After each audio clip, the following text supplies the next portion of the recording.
안녕하세요. 뉴스반장입니다. 윤 후보자는 하루 종일 청문위원들의 질의에 모르쇠로 일관하다가 이 녹취 파일을 통해서 이 거짓 증언이 명백히 드러났습니다. 대한민국 정의와 법 질서를 수호해야 할 검찰총장 후보자의 당당한 위증을 묵도해야 하는 것 자체가 대한민국의 불행입니다. 지난해 윤석열 검찰청장 후보자 청문회 당시 윤석열 후보자가 검찰청장으로 부적격하다며 맹비난하던 당시 나경원 자유한국당 원내대표의 말입니다. 그로부터 1년이 지난 지금 그의 비난이 예언처럼 적중하고 말았는데요. 또 그렇게 위세를 떨치던 권력실세 정치인이었던 나 전 의원의 몰락을 저희는 지금 목도하고 있습니다. 말 그대로 격세지감이 느껴지는데요.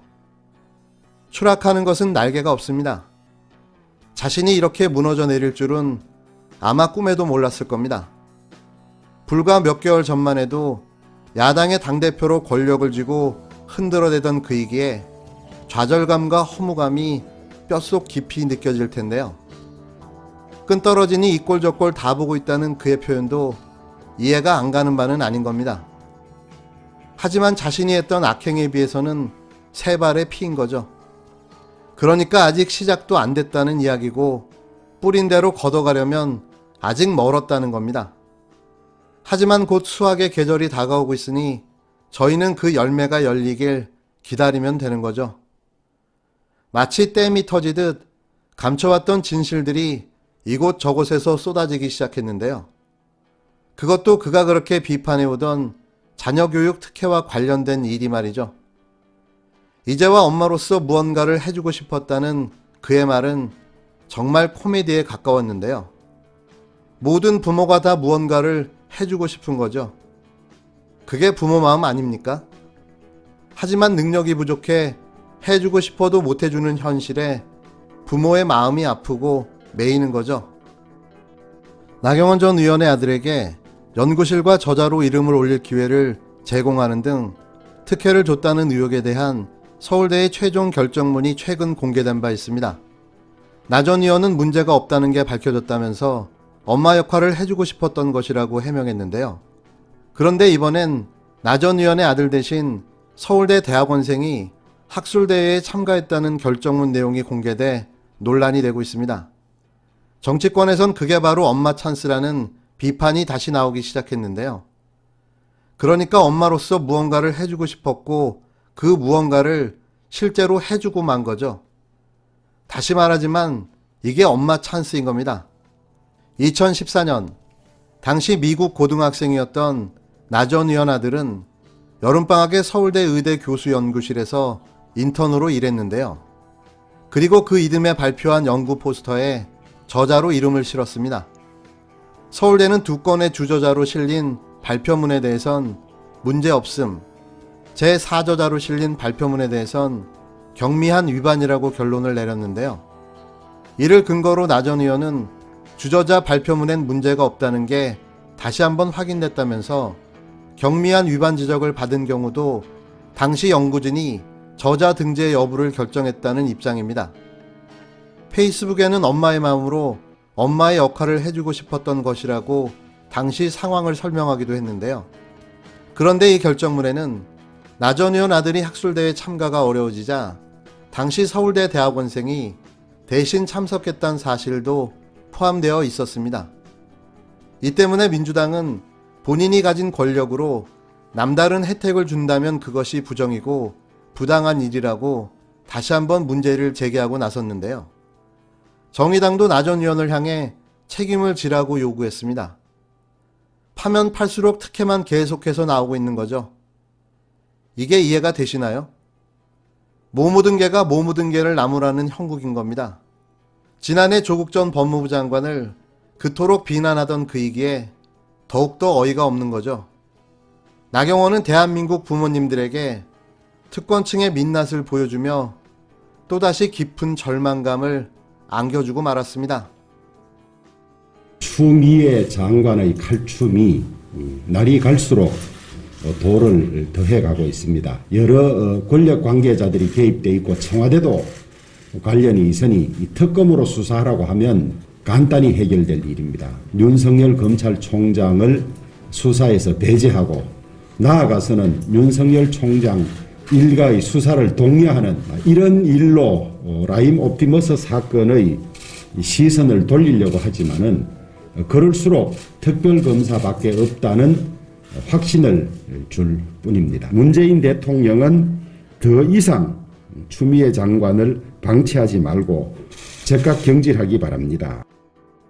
국힘당 주호영 원내대표는 20일 추미애 법무부 장관이 라임 사태에 대한 수사지휘권을 행사한 것과 관련해 문재인 대통령은 더 이상 추 장관을 방치하지 말고 즉각 경질하라고 촉구했습니다.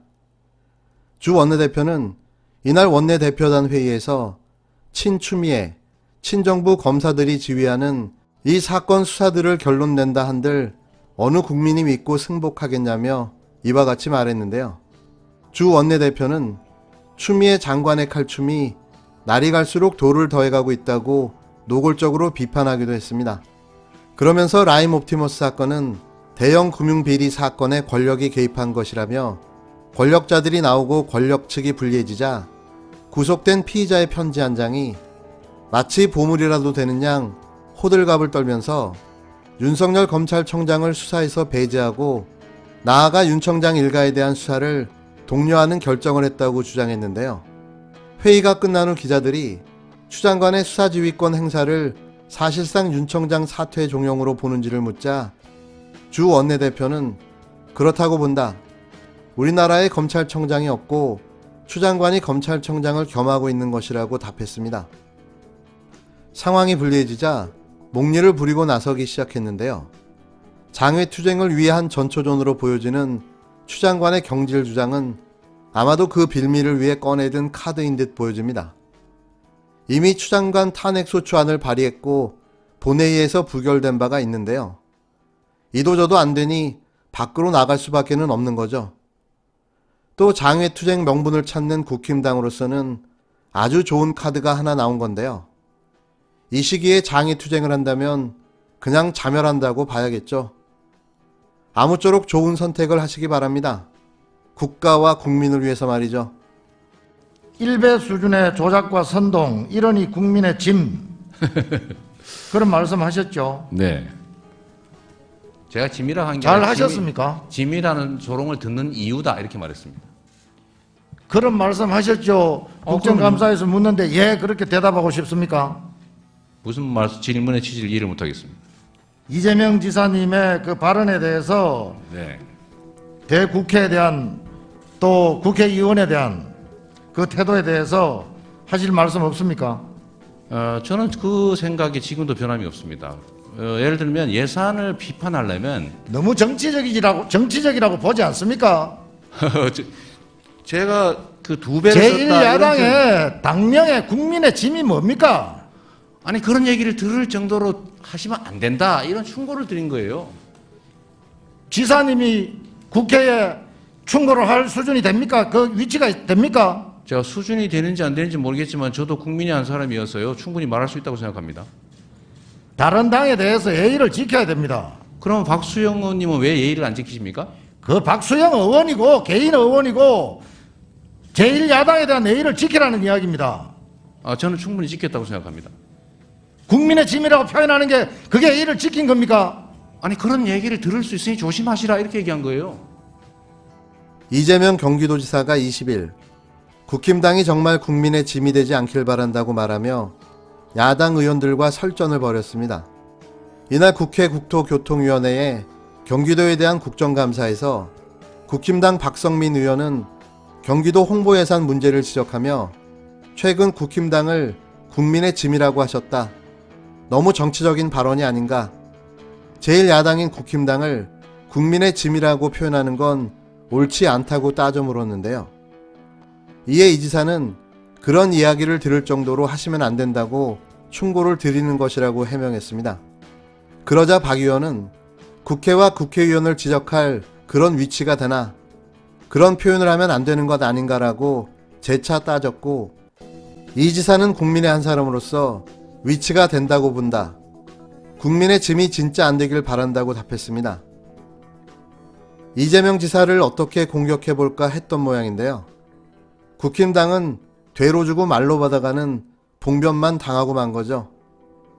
그래서 싸울 때는 상대를 잘 보고 덤벼야 한다고 하는 겁니다.